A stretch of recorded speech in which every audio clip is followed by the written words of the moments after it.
The story is told of two outdoor enthusiasts. Conta-se a história de dois entusiastas de esportes ao ar livre que alugaram um avião monomotor para levá-los a um lago distante em sua viagem anual para a pescaria. Depois de uma viagem bem-sucedida, o piloto voltou para buscá-los. No entanto, logo informou aos pescadores que seu pequeno avião não aguentaria com eles, seu equipamento e o peso adicional dos peixes que haviam pescado. Seria necessário empreender um segundo voo. Os esportistas não estavam interessados em pagar por uma segunda viagem de ida e volta. Assim, depois da promessa de embalar o que tinham bem apertado e de dar uma pequena gratificação, o piloto concordou relutantemente em tentar o voo. Os pescadores sorriram espertamente enquanto o piloto forçava o avião a subir. No entanto, segundos depois, o avião perdeu força e espatifou-se em uma grande área plana e pantanosa da extremidade do lago. O avião havia perdido força enquanto tentava escapar de um fenômeno muito conhecido, denominado efeito solo. O efeito solo é criado quando o ar fica comprimido entre as asas da aeronave e a superfície da Terra, quando estão muito próximas. Neste caso, quando o monomotor moveu-se lentamente em seu caminho ascendente para escapar do efeito solo, era necessário que levantasse voo por conta própria e com sua própria energia, o que ele simplesmente não poderia fazer. Felizmente não houve ferimentos graves e depois de recuperar-se do susto, um dos pescadores perguntou ao outro: "O que aconteceu?" O segundo respondeu: "Nos acidentamos ao decolar, a cerca de 100 metros de onde terminamos ano passado." Como os dois esportistas, acreditamos ocasionalmente que deve haver um caminho mais fácil, um atalho ou uma modificação dos mandamentos do Senhor que acomodarão nossas circunstâncias individuais. Pensamentos como esse deixam de reconhecer que a rigorosa obediência às leis de Deus traz suas bênçãos, ao passo que a falha em viver de acordo com suas leis leva a consequências previsíveis. Por ocasião de sua designação como presidente da igreja, Harold B. Lee disse: "A segurança desta igreja repousa no cumprimento dos mandamentos pelos membros. Ao guardarem os mandamentos, bênçãos lhes sobrevirão." Quando escolhemos desobedecer a um mandamento, geralmente é porque 1. Nos convencemos de que não se aplica a nós. 2. Não acreditamos que seja importante. Ou 3. Estamos certos de que o mandamento é difícil demais para ser obedecido. Durante os últimos anos do reinado do rei Salomão, um profeta informou-o: "Rasgarei de ti este reino e o darei a teu servo."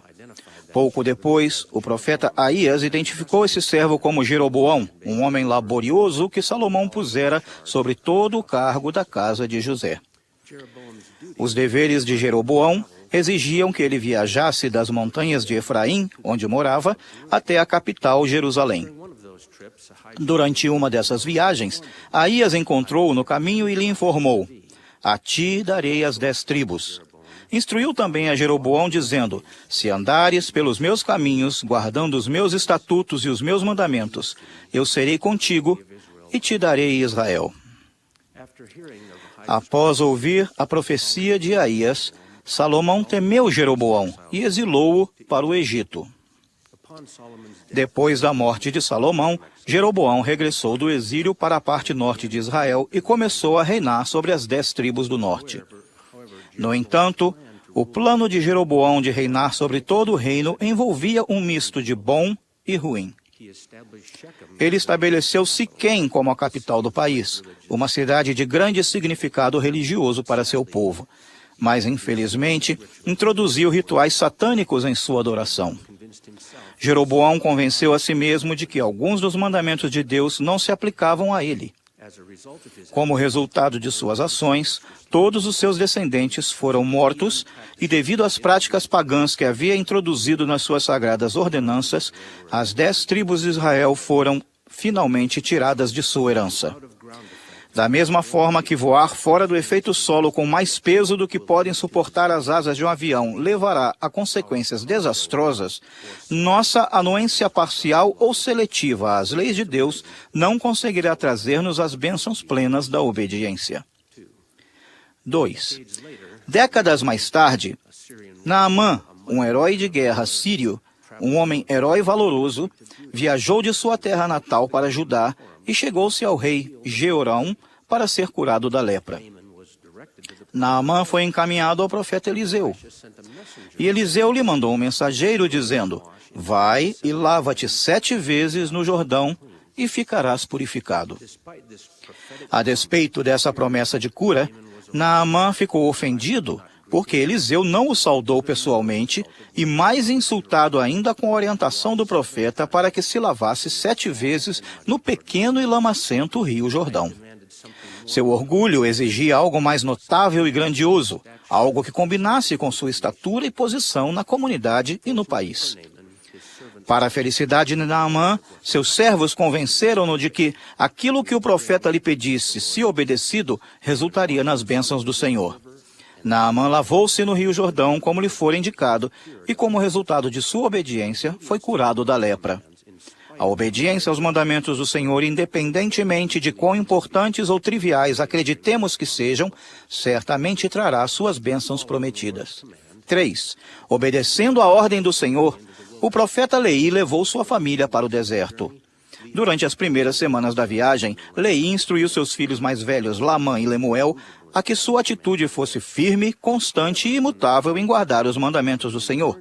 No entanto, quando veio a exigência profética para que voltassem a Jerusalém a fim de recuperar as placas de latão que continham um registro dos judeus, os 2 rapazes mais velhos rebelaram-se, dizendo ser uma coisa difícil. A despeito da murmuração de seus irmãos mais velhos, a fé e a obediência de Nefe aos mandamentos do Senhor levou à obtenção daquelas placas de latão. Foi construída uma nação, preservado um idioma e o Evangelho de Jesus Cristo ensinado a gerações futuras. Às vezes, racionalizamos que o Senhor entenderá nossa desobediência porque nossas circunstâncias especiais tornam difícil, embaraçoso ou mesmo doloroso o cumprimento de suas leis. Entretanto, a fiel obediência, a despeito do tamanho aparente da tarefa, trará a orientação, a ajuda e a paz do Senhor. O profeta Joseph Smith rogou ao Senhor em 2 ocasiões, pedindo-lhe se um amigo preeminente, Martin Harris, poderia levar as primeiras 116 páginas manuscritas do material traduzido do livro de Leí, de Harmony, Pensilvânia, de volta a Palmyra. Em cada uma das vezes, o Senhor aconselhou Joseph a não confiar o manuscrito ao Sr. Harris. Martin estava querendo usar o material traduzido como prova para fazer com que seus conhecidos parassem de espalhar rumores a respeito dele e de sua amizade com Joseph Smith. Na terceira solicitação, o Senhor concedeu o pedido de Joseph. Martin perdeu o manuscrito e, como resultado, as placas foram tiradas do profeta Joseph Smith por um longo período. Essa dolorosa lição levou o profeta Joseph a dizer: fiz disso minha regra. Quando o Senhor manda, faça-o. Esta deve e pode ser também nossa regra. A resposta do Senhor quando obedecemos seus mandamentos é certa. Ele nos prometeu: se guardares meus mandamentos e perseverares até o fim, terás vida eterna. Além disso, ele aconselhou-nos: eu, o Senhor, sou misericordioso e benigno para com aqueles que me temem e deleito-me em honrar aqueles que me servem em retidão e em verdade até o fim. A obediência aos mandamentos do Senhor fornece-nos confiança em nosso caminho escolhido. Sua orientação e direção ao seguirmos nossos esforços oferece o potencial para nos tornarmos como Salvador Jesus Cristo e voltarmos à presença do nosso Pai. Minha oração é que cada dia nos encontre esforçando-nos para ser mais obedientes às leis, ordenanças e mandamentos do Evangelho de Jesus Cristo, para que Ele possa abençoar mais plenamente nossa vida.